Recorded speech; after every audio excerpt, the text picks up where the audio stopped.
Seguimos con esta sección que se llama Entrevistas para sentarse y escuchar.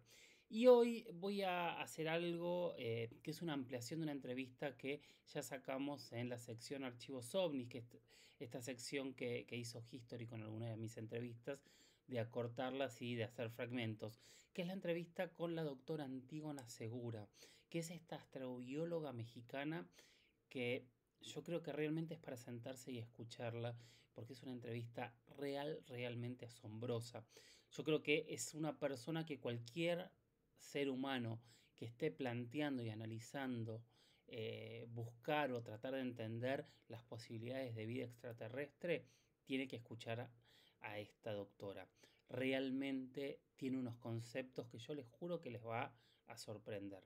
¿Por qué la pongo de nuevo? Porque la entrevista que hicimos con History no llegaba, creo que a los 10, 15 minutos, y la entrevista completa son más de 50 minutos, en donde nos habla de qué es la vida, de qué tipos de vida podría haber, de las posibilidades. Es una entrevista para que de verdad, esta sí es una entrevista larga para que ustedes se sienten y escuchen cada uno de los conceptos de la doctora. Bueno, los dejo con la entrevista y ojalá les guste. ¿Qué piensa la ciencia de esta posibilidad de que exista vida extraterrestre? Bueno, la... Perdón, discúlpame. Sí. Primero decime tu nombre, tu cargo y cómo Sí. te presentamos. Muy bien. Mi nombre es Antígona Segura Peralta, soy investigadora en el Instituto de Ciencias Nucleares de la UNAM, astrobióloga, y soy la presidente de la Sociedad Mexicana de Astrobiología. Sí. Bueno, ahora sí. No, el problema de la búsqueda de vida extraterrestre en realidad es algo que nos preocupa mucho a los científicos.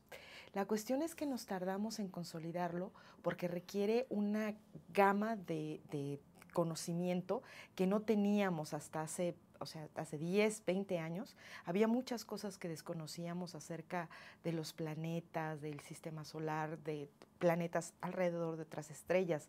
El primero lo descubrimos en 1995. Entonces, ha tardado tiempo en consolidarse de manera que haya los aspectos suficientes para fundamentar la búsqueda de vida extraterrestre desde el punto de vista científico. Entonces nos interesa el problema. ¿Y cuál es nuestra aproximación a este problema? Bueno, primero tenemos que definir por qué, por qué pensamos que puede haber vida extraterrestre. ¿Por qué pensamos que puede haber vida? Bueno, porque sabemos que la vida en la Tierra fue un fenómeno en el que la materia se organizó bajo ciertas condiciones hasta generar las primeras células y luego esas células fueron evolucionando, generando organismos diferentes que incluso a veces nosotros vemos estos organismos y podríamos pensar en un extraterrestre, los organismos que han vivido en otras épocas de la Tierra. Hace 3.500 millones de años surge la vida en la Tierra y tenemos la evidencia de que la vida surge y algunas ideas de cómo la materia se organizó hasta las primeras células. Entonces, la pregunta es, ¿este proceso que se dio aquí en la Tierra es algo muy particular que solamente se va a dar aquí o es algo que puede darse en otros mundos? Esa es la pregunta fundamental de la ciencia. En realidad no lo sabemos, o sea, sabemos que las condiciones que tenía la Tierra en ese entonces podrían haberse reproducido en otros planetas. Entonces, ¿por qué no? ¿Por qué no? Efectivamente, eso que organizó la materia aquí pudo haber sucedido en otros planetas. Pero tengo una pregunta. Esto me fascina porque ese es uno de los temas que más discuto con todos cuando empiezan a hablar. No, si hay tantos planetas, o sea, debería haber tantas posibilidades de vida. Y mi pregunta es, lo que yo les planteo a ellos, que por ahí tú me lo puedes responder, que yo nunca lo puedo responder, es esto. Nosotros no sabemos cómo se inició la primera célula. Podemos hasta crearla hoy, pero no sabemos qué es lo que se dio para la primer fragmento de vida, ¿no? Bueno, en realidad lo que sabemos es cómo se juntaron los ingredientes, o sea, cada uno de los ingredientes, las membranas, los ácidos nucleicos, o sea, ese tipo de cosas nosotros sabemos qué tipo de química y qué tipo de reacciones y bajo qué condiciones geológicas pudieron haberse formado. Exactamente el proceso de cómo todo esto se organiza en una primera célula todavía no nos queda del todo claro. No sabemos, o sea, estamos en eso, ¿no? Es parte de la investigación tratar de entender cómo fue que surge la primera célula y cómo esos primeros organismos que surgieron, ¿cuáles eran sus características en particular, ¿no? O sea, suponemos que deben tener características que son comunes a todos los seres vivos. Por ejemplo, el tener una molécula que se duplique en su núcleo, específicamente la molécula de ADN, porque pues esa es la que tenemos todos. Entonces el primero pues debe haberla tenido porque fue lo que nos heredó a todos. Entonces hay una serie de características de ese tipo de los primeros organismos que podemos deducir. Y hay otras cosas que podemos crear en el laboratorio a partir de recrear las condiciones que había en la Tierra. Entonces, efectivamente es un problema abierto en la ciencia, pero eso no significa que sea un misterio terrible que no vayamos a poder resolver. O sea, hay muchas cosas que la ciencia pues ha ido descubriendo y por eso hay científicos y por eso tenemos trabajo, porque siempre, cada vez que resolvemos un problema, se abre una nueva duda, ¿no? Entonces, estamos en ese camino de entender cuáles son los requisitos para las primeras células, sabemos cuáles son los requisitos para las moléculas que forman a las células, sabemos en qué ambientes pudieron haberse generado y formado, y el siguiente paso es entender exactamente cómo se ensambló todo, ¿no? Una pregunta que es anterior a eso, pero me parece que está bueno explicar lo que es como básica, por ahí hasta más filosófica, pero ¿a qué entendemos por vida? Bueno, lo que tenemos, nuestra definición de vida actual es una serie de características. ¿A qué me refiero? Como cuando yo digo el agua es un líquido insaboro o incoloro. Entonces, si yo me voy a un lugar con agua sucia, bueno, eso obviamente huele feo y debe saber muy feo. Entonces, eso ya no es agua, ¿verdad? Porque ya no es incoloro y ya no es insaboro. Entonces, si yo digo el agua es H2O, dos átomos de hidrógeno y un átomo de oxígeno, yo requiero otro instrumento para determinar que eso es agua. Ya no es tan fácil decir, bueno, esto es H2O. Pero con el instrumento adecuado yo puedo reconocer que eso que está en esta poza sucia es agua, que lo que está el vapor en la atmósfera es agua, que los cubos en mi refrigerador están hechos de agua. ¿Qué requerí para eso? Requiero una teoría. Una teoría que de hecho define a toda la materia. La materia está hecha de átomos y los átomos conforman moléculas. Y el agua es un caso especial de todas esas moléculas. Entonces, lo que requiere es una teoría que de hecho me describe a toda la materia. ¿Qué pasa con la vida? Con la vida yo puedo decir, bueno, la vida se reproduce, la vida tiene metabolismo, la vida tengo una serie de características. Pero, o sea, ¿qué tal si hay algo que no cumple alguna de las características, ¿no? ¿Qué necesito? Necesito una teoría, un marco teórico que me diga de manera natural, la materia de aquí para acá está viva y la materia de aquí para acá no lo está, ¿no? Eso no lo tenemos. Entonces, ¿cómo resolvemos el problema? O sea, ¿cómo vamos a buscar algo que no sabes cómo definirlo, que no sabes cómo es? Bueno, lo que hacemos entonces es generalizar la vida en la Tierra, lo más general que podamos. ¿Cuál es la generalización de la vida en la Tierra? Está hecha de la química del carbono y requiere agua líquida para sobrevivir. Ahora, pues, qué poca imaginación. ¿Por qué no silicio? ¿Por qué no metano líquido? ¿No? Bueno, efectivamente esas son posibilidades y las hemos considerado. ¿Por qué fundamentamos, nuestra búsqueda en carbono y agua líquida? Primero, porque el carbono es abundante, pero realmente muy abundante, en las zonas donde se forman estrellas y planetas. Entonces, no es descabellado, tenemos pruebas astronómicas de que donde se forman estrellas y planetas hay material orgánico, es decir, moléculas complejas de carbono. Estamos hablando de moléculas tan complejas como los fullerenos, que son carbonos de 70, son moléculas con 70 carbonos. Entonces, en esas nubes allí que la temperatura está casi al cero absoluto, lleno de radiación ultravioleta, ahí el carbono se organizó y formó cosas como los fullerenos, alcoholes, hay una serie de compuestos, sabemos, y de ahí se forman sistemas planetarios. Pues los planetas que se forman en la galaxia tienen una gran posibilidad de tener carbono. El carbono, además, forma cosas complejas rápidamente porque se une con muchos átomos. Luego, el agua es también un componente de estas nubes moleculares, entonces sabemos que los planetas, pues, cuando se forman, pueden tener una cierta cantidad de agua. Entonces, ambas cosas están sustentadas por lo que sabemos en astronomía, por lo que sabemos de la formación de planetas, no son caprichos. Por ejemplo, la vida de silicio, ¿no? O sea, ¿qué tal el silicio? Que también se puede juntar no es tan amigable como el carbono, pero puede juntarse con varios. ¿Qué hizo el silicio? Bueno, el silicio hizo silicatos, o sea, se combinó con oxígeno y formó pues de lo que está hecho la Tierra. De hecho, hay más silicio en la Tierra que carbono, pero pues básicamente cualquier roca pues está hecha de silicatos. Entonces la piedra, o sea, nuestro planeta es un silicato grandote, ¿no? Está hecho de silicatos y tiene un núcleo de hierro. Bueno, ¿qué más hizo el silicio? Pues hizo polvo. En esas nubes que yo les hablaba en esas nubes hizo polvo. Y luego ese polvo se agregó e hizo planetotas, o sea, hizo piedras. Eso fue lo que hizo. ¿Qué hace el carbono? Bueno, el carbono empieza a hacer moléculas complicadas, empieza a hacer cosas como balones de fútbol, y empieza a hacer cosas lindas, ¿no? Como nosotros. Entonces, nos consta que el carbono es mucho más maleable químicamente que el silicio. El silicio, pues, hace piedras, las cuales son muy importantes, vivimos en una zona importantes, pero estamos de acuerdo que no tiene la maleabilidad. Otros líquidos, efectivamente, metano líquido, ¿por qué no?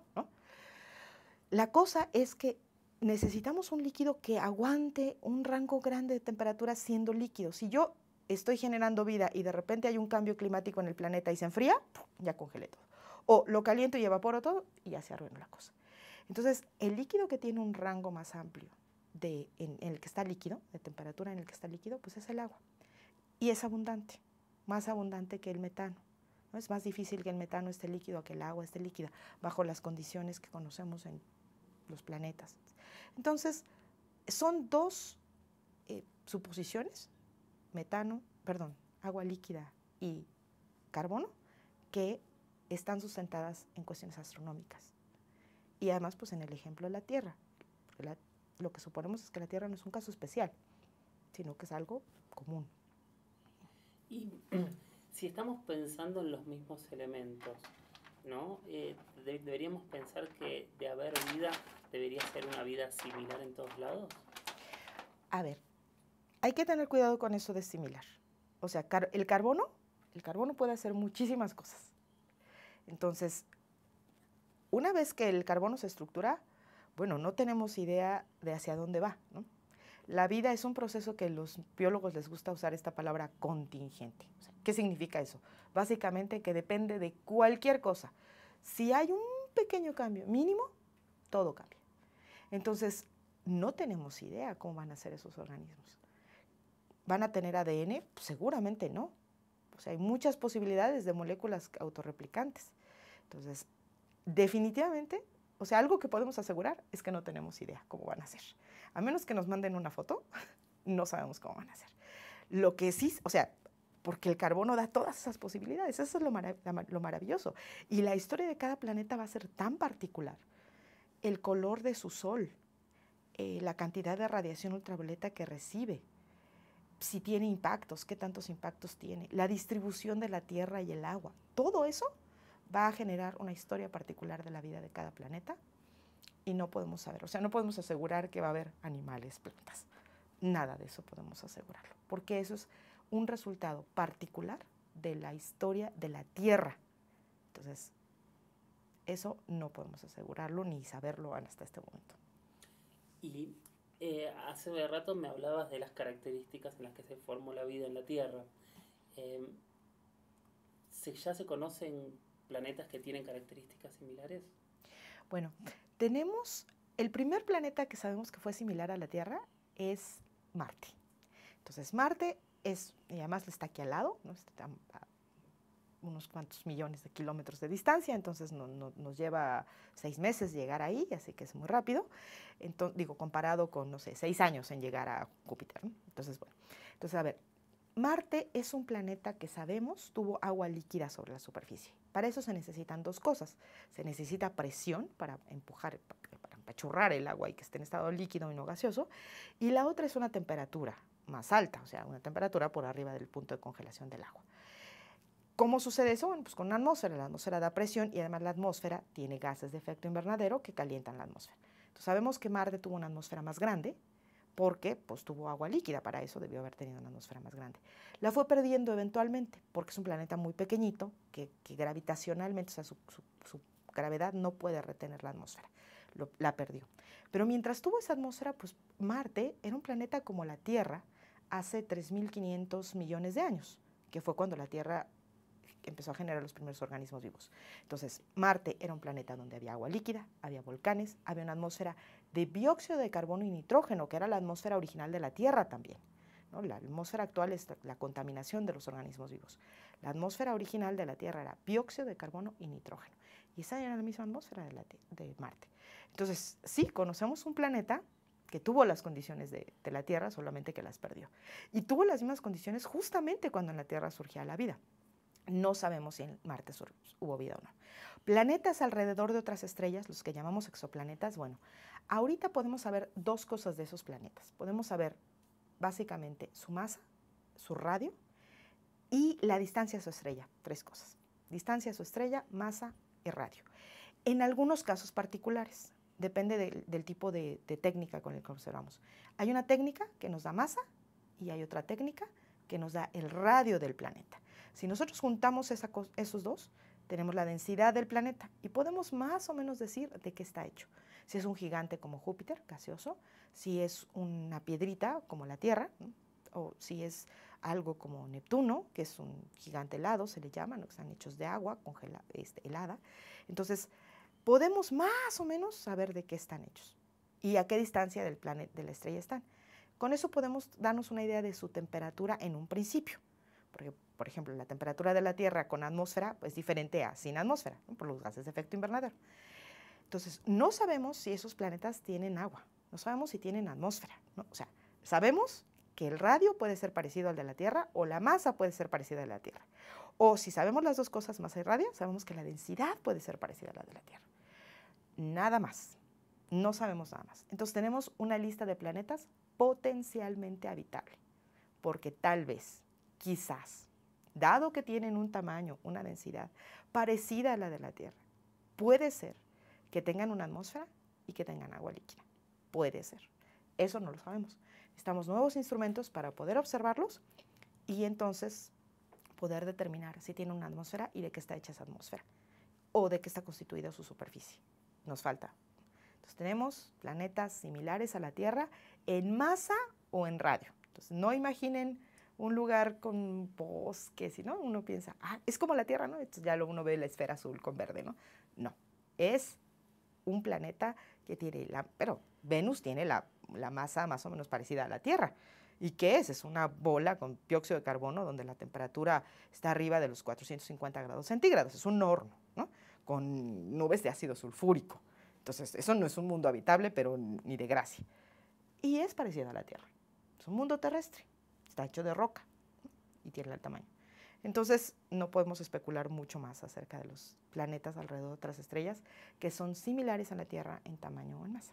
¿Y qué pasa, por ejemplo, con las lunas de Júpiter, que también en toda la ciencia ficción siempre se habla de las similitudes con la Tierra? No sé si eso es real o solo de la ciencia ficción. Bueno, a ver, las lunas de Júpiter son interesantes, en particular Europa, que es una de las lunas de Júpiter más interesantes, es interesante porque nuestra estrategia es buscar agua líquida y carbono. Entonces, en principio, todos los nichos del sistema solar donde hay agua líquida son interesantes para la búsqueda de vida. Entonces... Un segundo. Por favor. Sí. Cuando quiera. Sí. Okay. Entonces, todos los lugares que tienen agua líquida son nichos interesantes para la búsqueda de vida. ¿Qué pasa con Europa? Bueno, Europa sabemos por las observaciones de la sonda Galileo que tiene una corteza de hielo, de agua, y debajo de esa corteza hay un océano de agua líquida. Un océano de agua líquida muy salada, por cierto, ¿no? Entonces, sabemos que ahí está abajo. ¿Qué tan profundo hay que rascar al hielo? No tenemos idea.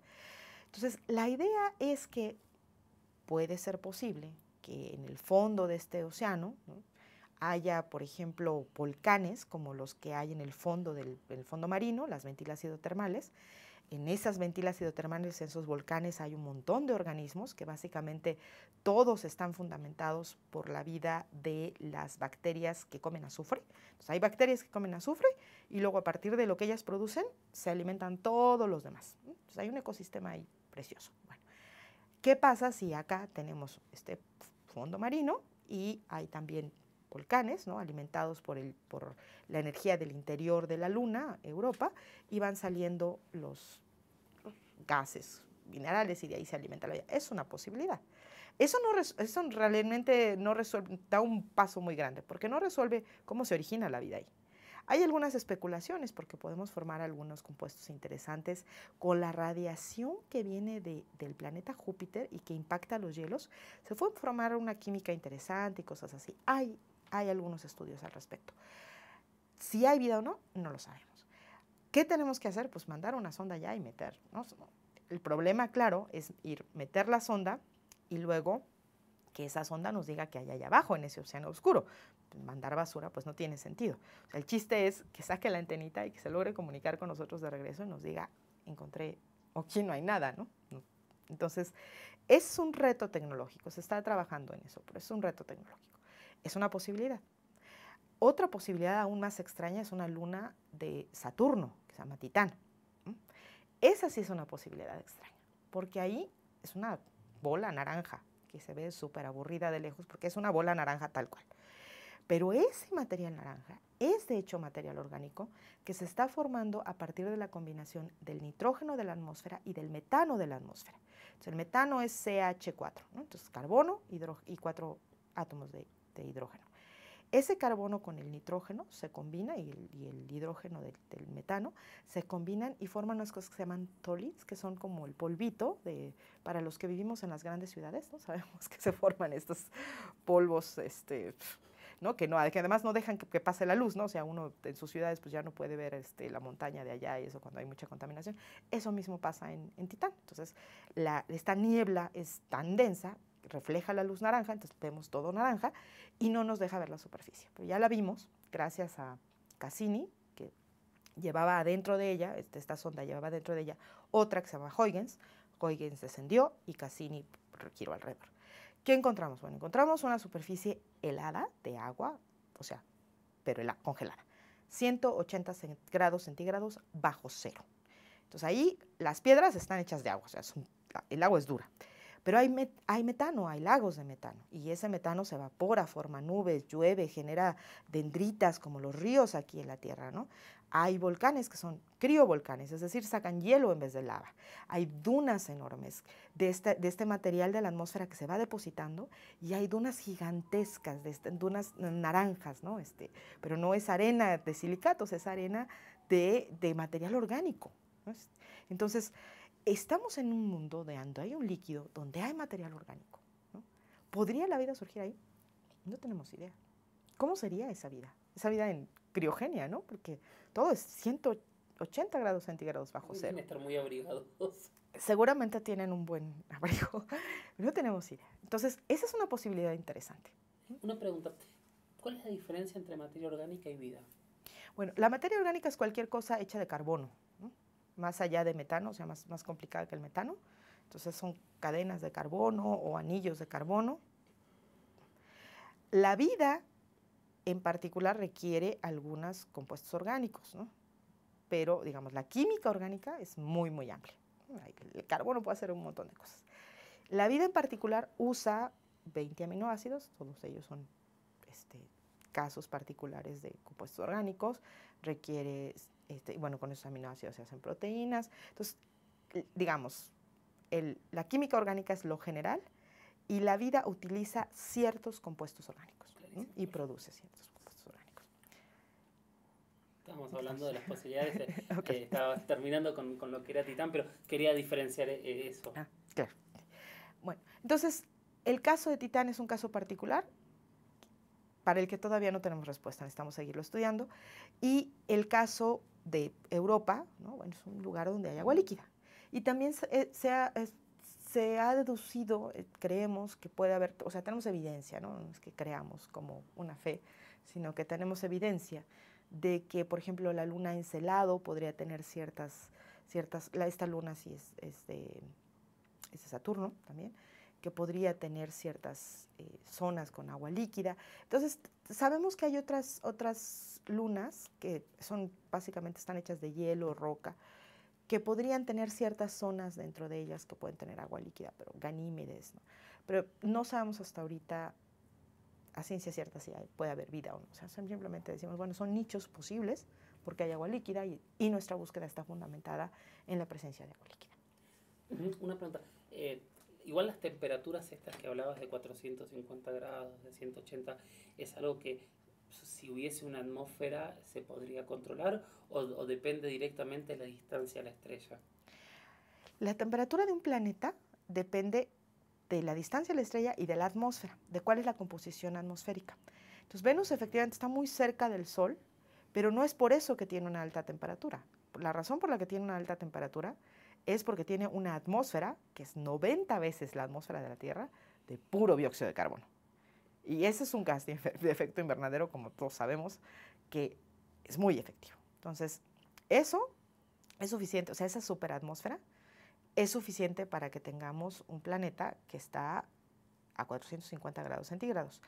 Si nosotros le quitáramos la atmósfera a Venus, en realidad su temperatura promedio estaría por debajo del punto de congelación del agua.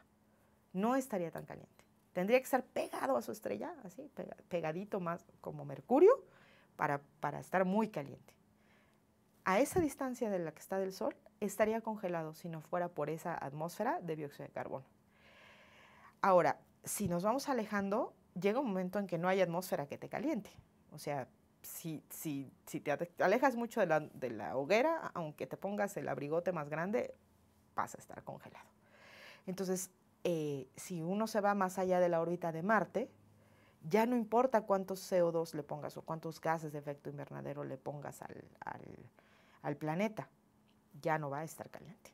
Entonces es un juego entre las dos cosas. Por eso también decimos que, bueno, los planetas potencialmente habitables deben tener una atmósfera. Sobre todo, digo, nos dice, bueno, y Europa no tiene una atmósfera, ¿no? ¿no? Y es potencialmente habitable, ya lo dijimos. Bueno, pero Europa es un caso particular en donde podemos ir rascar al hielo, eventualmente, no lo hemos hecho, pero podemos ir rascar al hielo y buscar vida. Si estamos pensando en planetas alrededor de otras estrellas a los cuales no podemos ir porque no vamos a ir, o sea, no tenemos la tecnología para ir a ningún lado, o sea, aquí el sistema solar. Entonces, si estamos pensando en esos planetas, necesitamos que el agua líquida esté en la superficie para que la vida esté en la superficie y podamos detectarla remotamente, es decir, observándola con un telescopio, ya sea desde la órbita de la Tierra o desde la Tierra, ¿no? Y desde aquí podamos detectar algo en esos planetas que nos diga que hay vida. Entonces, la vida tiene que cambiar el planeta a nivel global y a nivel superficial o de la atmósfera para poder detectarlo. Entonces, ahorita estoy dando una definición de planeta habitable, ¿no? En el cual estoy diciendo, bueno, la habitabilidad depende de la atmósfera y de la distancia a la estrella. ¿Por qué? Porque estoy buscando planetas que tengan agua líquida en la superficie. Y eso responde a una estrategia, ¿no? Porque ni la NASA, ni la Agencia Espacial Europea, ni CONACYT le van a dar dinero para buscar vida que no puedes ver, ¿no? Entonces, bueno, pues, ¿qué sentido tiene? Lo que queremos es detectar la vida. ¿Y dónde la vamos a detectar? Pues donde está visible, así, en la superficie. Entonces requiero que el agua líquida esté en la superficie y para eso requiero una temperatura específica que me la da la distancia a la estrella y la atmósfera. Bueno, básicamente lo que estás hablando, la pregunta es cómo busca la ciencia vida y cómo fue cambiando a lo largo de los últimos 30 años. Bueno, yo me voy a ir a la historia de la búsqueda de vida extraterrestre hace 50 años. Hace 50 años hubo 3 personas, uno fue Cocconi y Morrison, 2 investigadores que se les ocurrió, bueno, si podemos pues contactar civilizaciones extraterrestres, ¿no? Y escriben un artículo muy interesante acerca de contactar civilizaciones extraterrestres. De hecho, este artículo se publica en Nature, se publica en una revista de científicos, o sea, no lo publican en el Hola, lo publican en una revista de científicos. Y donde dicen, bueno, si los extraterrestres son inteligentes, pues van a comunicar con la luz, que es lo que sabemos que es lo más rápido, ¿no? Lo más rápido. Entonces, se van a comunicar a través de la luz, tendrán que usar ondas de radio, esas son ondas muy grandes, porque las otras se quedan atrapadas por ahí en el medio interestelar o cosas así, entonces necesitan ondas de radio. Entonces hacen el cálculo de cómo podríamos detectar vida. Y terminan su artículo diciendo, bueno, esto es como la lotería, ¿no? O sea, si no compramos el boleto, pues no vamos a encontrar nada. Entonces dicen, bueno, compremos el boleto, empecemos la búsqueda. Al mismo tiempo, en ese año, Frank Drake, que trabajaba en el observatorio de Green Bank, que es también un radiotelescopio, se le ocurre la idea, yo con este radiotelescopio podría escuchar civilización extraterrestre. Entonces hace su cálculo, le pide permiso al jefe y el jefe le dice pues, que sí. Y entonces empieza un proyecto donde empieza a escuchar estrellas. Entonces uno lo hizo así, o sea, con la acción, y los otros dos escribieron un artículo y dijeron, pues vamos a buscar, ¿no? Entonces, a partir de esto empieza como una búsqueda científica, ¿no?, de civilizaciones. En ese momento los astrónomos, porque todos ellos eran astrónomos físicos, pues deciden que le van a llamar búsqueda de inteligencias extraterrestres. Eso nos causa muchos problemas con los biólogos, porque la inteligencia en realidad pues es un resultado muy particular de la evolución de la Tierra, o sea, de la vida en la Tierra. No sabemos si tal cosa, que ni siquiera está bien definida, pueda surgir en otros mundos. Entonces, nos causa muchos problemas y ahora como la forma en que se le llama es la búsqueda de tecnologías comunicativas. O sea, alguien que pudo construir un radiotelescopio y le interesa comunicarse, porque a lo mejor lo construye pues para hablarle a sus cuates en el planeta, pero no le interesa comunicarse con otros. Entonces, estamos buscando tecnologías comunicativas. Esto empieza hace 50 años. Al mismo tiempo, más o menos, pues empezamos a darnos cuenta que la evolución de la vida en la Tierra depende de toda una serie de cuestiones astronómicas, ¿no? Impactos, ¿no? De hecho, bueno, la Tierra se generó a través de un montón de impactos, ¿no?, que fueron lo que hicieron que creciera este planeta hasta lo que es, ¿no? Los cometas, los meteoritos traen material orgánico a la Tierra, ¿no? ¿Qué tanto de ese material orgánico formó parte de los primeros organismos vivos? No sabemos, ¿no? Una parte pudo haber venido de afuera, otra parte pudo haber venido de la química que se generó aquí adentro en el planeta. Entonces, nos damos cuenta que la Tierra está conectada con estos eventos astronómicos en un sentido muy específico, muy particular. O sea, no es que las estrellas nos digan nuestros vecinos, sino que efectivamente hay una serie de eventos. La formación de planetas es un evento astronómico. Bueno, entonces, nos damos cuenta de todo esto y empezamos a agrupar entonces astrónomos, biólogos, ingenieros que nos hagan instrumentos, matemáticos que nos permitan entender, por ejemplo, cómo descifrar un mensaje, ¿no? ¿Qué tal si nos llega un mensaje, cómo lo desciframos? ¿Cómo ciframos nosotros un mensaje? ¿Cómo mandamos? ¿Cómo nos comunicamos? Entonces empezamos a juntar un montón de gente, ¿no? Físicos que nos digan cómo se organiza la materia, químicos, ¿no? Geólogos que nos digan cómo funciona un planeta, ¿no? Cómo podemos distinguir la vida de lo que no es vida, ¿no? Entonces, todo eso lo juntamos en algo que se llama astrobiología. ¿Cuáles son las estrategias de la astrobiología? Primero, entender la vida en la Tierra, porque este es el único planeta donde estamos seguros que hay vida, el único. Entonces, entender la vida en la Tierra, entender todas sus posibilidades. Ese es uno. Luego, entender cómo se forman otros planetas, cómo funcionan otros planetas. Necesitamos astrónomos, necesitamos biólogos, necesitamos gente que sepa de geofísica, de planetas, cómo funcionan esos. Y luego, cómo distinguir la vida de lo que no es vida. Ese es el problema más grande de la astrobiología. ¿Cómo hacemos? Bueno, a ver, por ejemplo, yo tengo un planeta como la Tierra, ¿no? Evidentemente habitado. Entonces, veo su atmósfera. Tiene oxígeno, 21%, y nitrógeno, 78% de nitrógeno. Y unos componentes menores por ahí, pero es oxígeno y nitrógeno. ¿Puedo explicar yo esa atmósfera pensando, bueno, cualquier planeta puede tener, bueno, pero Marte tiene una atmósfera de dióxido de carbono, Venus tiene una atmósfera de dióxido de carbono? ¿Qué pasó en la Tierra? Bueno, resulta que primero que nada, lo que me dicen los químicos y los geólogos es que no hay forma de que yo tenga esa cantidad de oxígeno por emanaciones volcánicas, por química atmosférica, radiación ultravioleta que descompone moléculas, nada de eso me genera 21% de oxígeno. Entonces, ¿cuál es la otra opción? La vida. Pero porque yo ya entendí que el oxígeno no puede venir de otro lado. Yo ya descarté todas las posibilidades anteriores.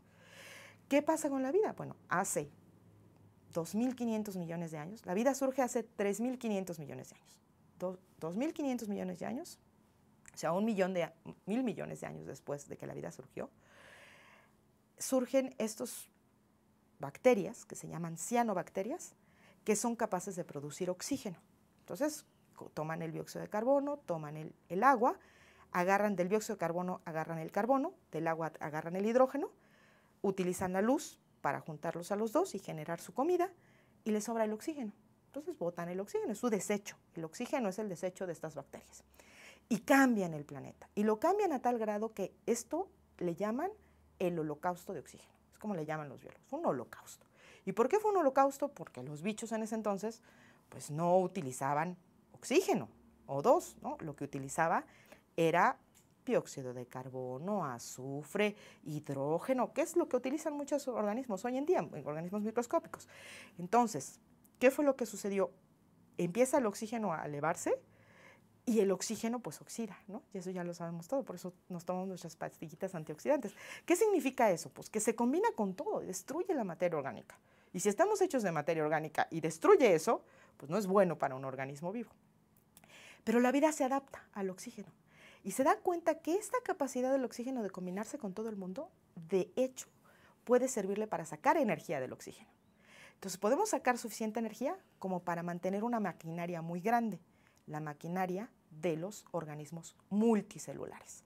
Entonces, a partir de este holocausto, lo que fue generado por bacterias microscópicas, ¿no? Que contaminan la Tierra, nosotros no hemos hecho nada original, ellos contaminaron en serio y modifican toda la vida terrestre. Entonces, a partir de ese oxígeno que puede empezar a utilizar la vida, se generan los primeros seres multicelulares. Todos los seres multicelulares que conocemos necesitan oxígeno para sobrevivir, porque no pueden sacar tanta energía de ninguna otra cosa.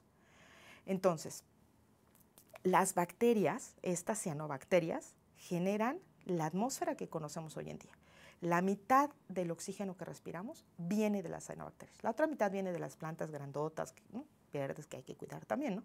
Las cianobacterias no necesitan que las cuidemos, esas están ahí y esas producen oxígeno, la mitad. Bueno, entonces, si yo veo mi planeta, me voy allá lejos a otra estrella, ¿no? Y pues tengo un telescopio suficientemente potente y veo la Tierra, digo, ese planeta tiene oxígeno y nitrógeno. Si yo sé suficiente de planetas, digo, esto no es algo natural en un planeta, ¿no? O sea, natural en el sentido de que la geología, la química, no. De hecho, lo que estoy observando es vida. Y no es vida, observen, no estoy observando a los humanos, no estoy observando las fábricas, no, lo que estoy viendo es lo que generaron bacterias. Entonces yo puedo detectar vida microscópica con un telescopio. ¿Por qué? Porque la vida microscópica es capaz de modificar el planeta a escala global. Entonces, esa es la idea. La idea es buscar algo que nos diga que ese planeta fue modificado por la vida. Una estrategia es que haya sido modificado por la vida microscópica, que tiene la capacidad de hacerlo, y la otra es que haya sido modificado por la generación de tecnología.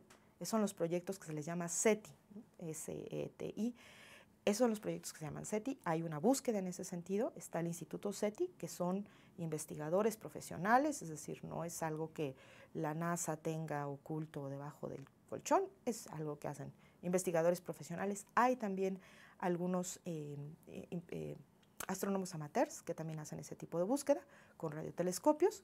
Y por otro lado está la comunidad científica buscando primero mundos habitables, mundos potencialmente habitables, estos mundos que están a la distancia correcta de su estrella, que tienen el tamaño correcto para retener una atmósfera, no una atmósfera muy grande, porque son como Júpiter, no nos interesan, algo intermedio. Y por otro lado, después generar los instrumentos para que podamos detectar si tienen atmósfera, cuáles son las características, y entonces a partir de eso decir, este es un mundo potencialmente habitable o habitado, ¿no? Entonces para eso todavía nos falta. Esa es la estrategia. Y a nivel tecnológico, tenemos telescopios en este momento para ver cuánto se ve de verdad y cuántos son cálculos matemáticos. Bueno,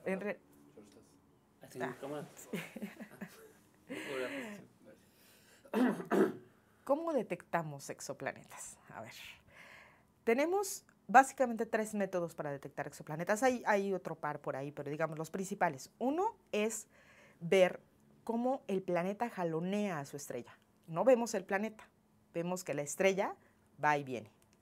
Y entonces la estrella va y viene porque hay alguien jalándola.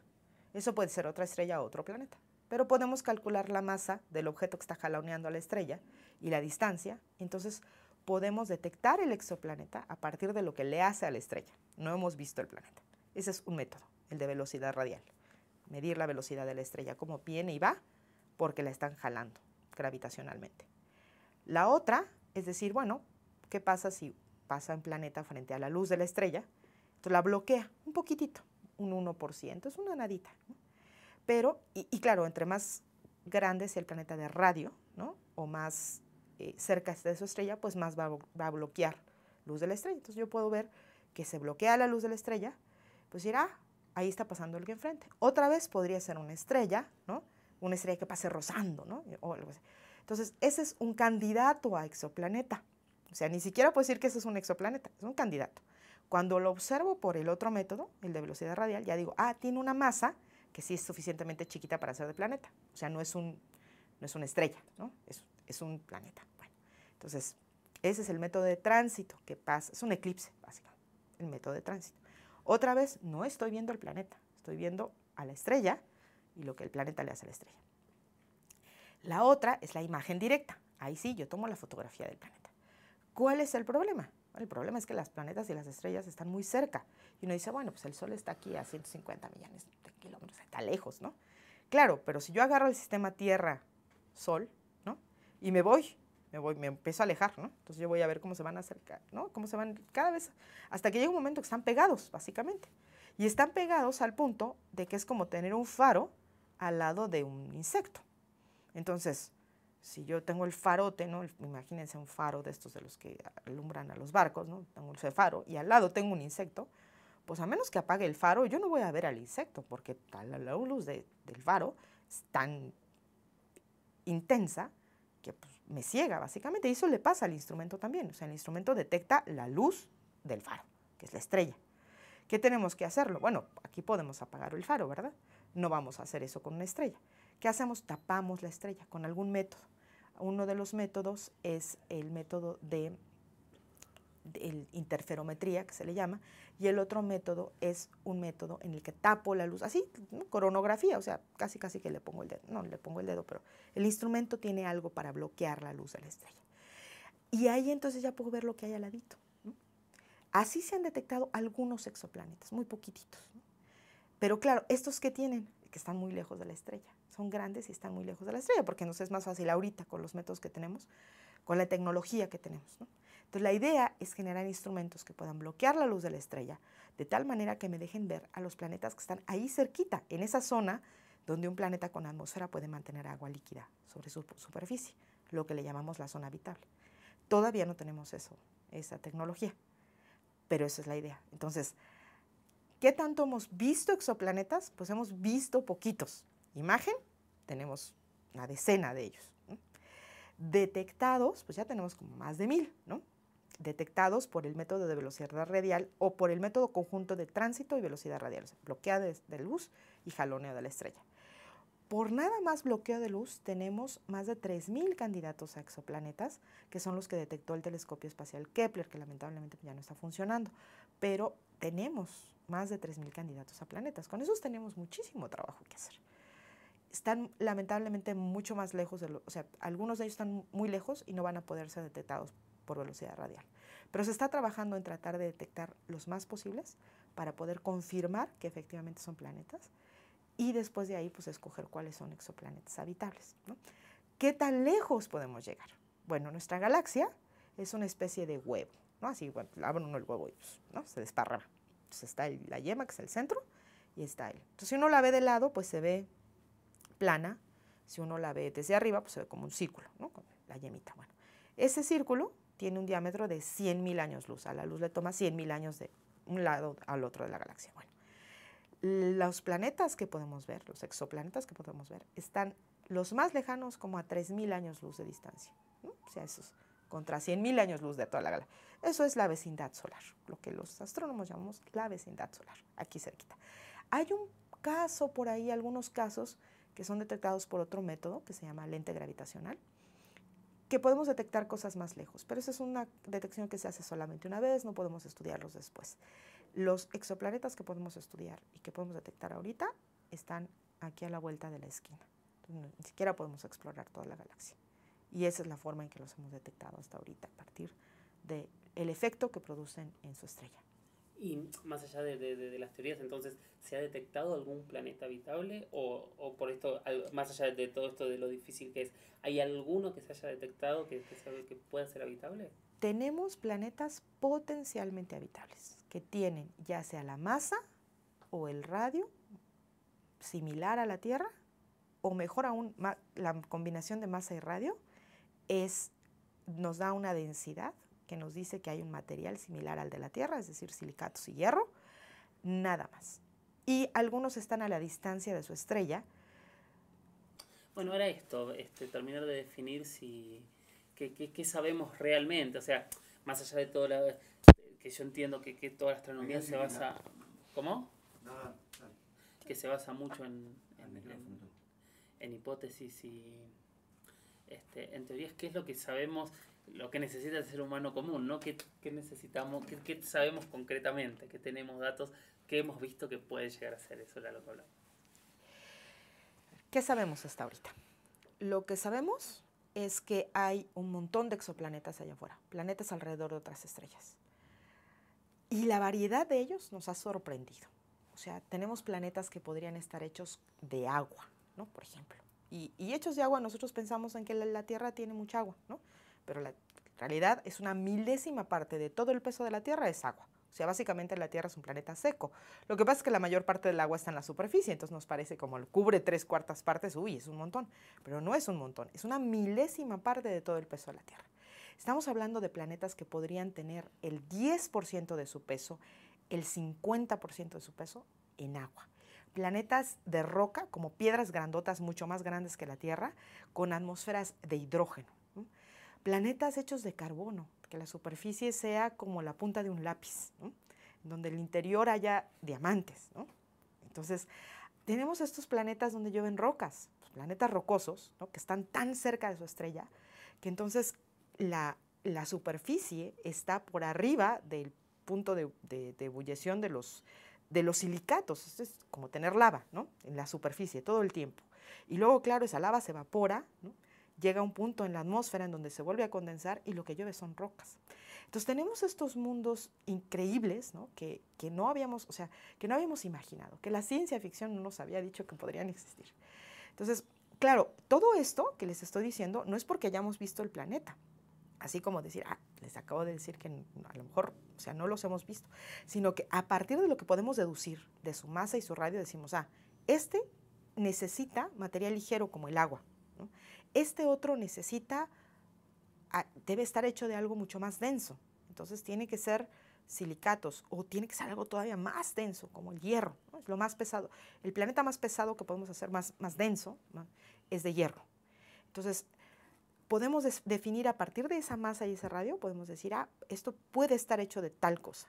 Y luego decir, bueno, la distancia a su estrella nos dice que su temperatura de principio tiene que ser esta, ¿no?